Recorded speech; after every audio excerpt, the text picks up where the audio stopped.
पिमपोम cartoon. हर हफ्ते नई कहानी देखने के लिए चैनल को सब्सक्राइब करें और बेल आइकॉन दबाना ना भूलें। एक समय की बात है, एक सेठ दूर दूर राज्यों में कपड़ों का काम करता था और देश विदेश में अपने सामान के लिए प्रसिद्ध था। अपनी ईमानदारी और कड़ी मेहनत के कारण सेठ के पास जमीन, जायदाद, पैसे, रुपयों की कोई कमी नहीं थी। लेकिन सेठ का कोई बच्चा नहीं था, केवल एक पत्नी थी जिससे सेठ बहुत प्रेम करता। सेठ अपनी बीवी को बाहर ले जाता, उसके साथ घूमता फिरता, उसे बहुत प्रेम करता। सेठ की बीवी रेणुका का एक भाई था। वो विचित्र विचित्र काम करता, अपने आप को रणवीर सिंह समझता। रेणुका अपने भाई को बहुत प्रेम करती। आप यहाँ आए किस लिए? दीदी आपने बुलाया इसलिए। अब आए ही तो हाल चाल बताइए। हाले दिल मेरा पूछो ना दीदी। रेणुका मेरी भाभी कैसी है? रेणुका को देखकर दिल को करार आया। पहली पहली बार आया, फिर प्यार मर गया, अब रोना आ रहा। हाँ भाई, तुम भी बड़े नटखट हो। और उसने देखा कि उसकी पत्नी बड़ी परेशान नजर आ रही है। पूछने पर पता चला पत्नी के बाल बहुत ज़्यादा झड़ रहे हैं।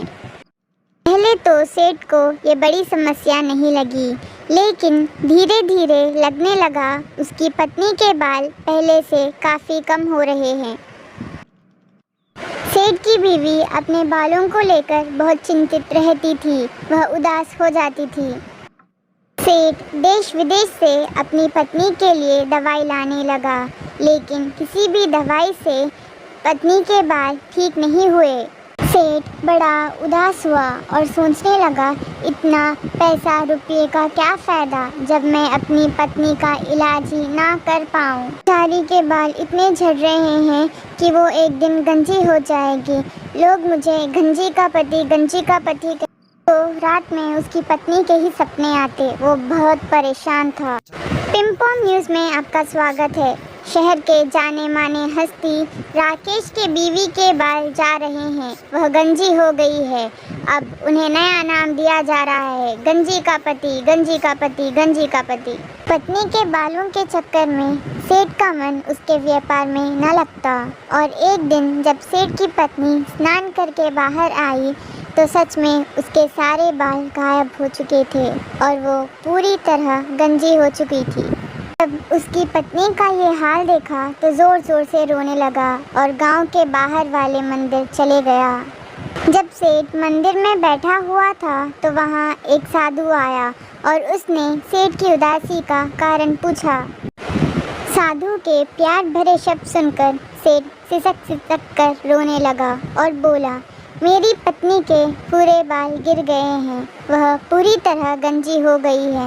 मुझे समझ नहीं आ रहा अब मैं क्या करूं। साधु बोला, मैं तुम्हें बरसों से जानता हूं, मुझे पता है तुम एक बहुत सच्चे और दयालु इंसान हो। मेरे पास एक जादुई तेल है, तुम ये तेल अपनी पत्नी को दो। रोज़ इस तेल को उसके सर में लगाने के बाद तुम्हारी पत्नी के बाल फिर से उग आएंगे और बहुत लंबे हो जाएंगे। लेकिन याद रखना, ये जादुई तेल है, इसका काम किसी भी चीज़ को बड़ा कर देना है, इसलिए इसका प्रयोग सोच समझ कर करना। काम हो जाने के बाद इस तेल को गांव के सरोवर में डाल देना। सेठ बहुत खुश हुआ और साधु से तेल लेकर अपने बीवी को दिया। सेठ की पत्नी बहुत खुश हुई और उसने अपने पति को गले लगा लिया। पति के कहे अनुसार रोज़ उस तेल को लगाने लगी और सच में उसके बाल लंबे हो गए। सेठ के तो सारे परेशानियां दूर हो गई।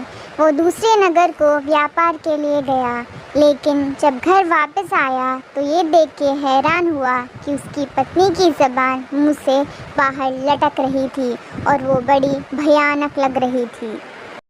कारण पूछने पर पत्नी ने कहा, सुनिए, मुझसे बहुत बड़ी भूल हो गई। आपने कहा था कि तेल केवल सर पे लगाना, ये जादुई तेल है, लेकिन तेल ख़त्म होने के बाद तेल वापस कैसे मिलेगा? क्यों ना मैं ये तेल घर पर ही बना लूँ। मैंने ये तेल जीभ पर लगाकर स्वाद लेना चाहा, ताकि जान सकूँ इस तेल में क्या क्या मिला है, और ऐसा करते ही मेरी जीभ बड़ी हो गई। सेठ रोने लगा। उसे पता चल गया इस समस्या का कोई हल नहीं। इसके बाद किसी ने सेठ की बीवी को घर के बाहर नहीं देखा और पत्नी की मूर्खता के कारण लंबी जीभ वाली पत्नी के साथ जिंदगी गुजारता रहा। और ये कहावत बन गई कि पत्नियों की जीभ बहुत लंबी होती है। मॉरल ऑफ द स्टोरी, बिना सोचे समझे हमें किसी भी वस्तु का उपयोग नहीं करना चाहिए। दोस्तों, जिस वस्तु का इस्तेमाल जितना होता है उतना ही करना चाहिए। अगर हम उस वस्तु का उपयोग कुछ और काम में करेंगे तो हमारा अपना ही हानि होगा।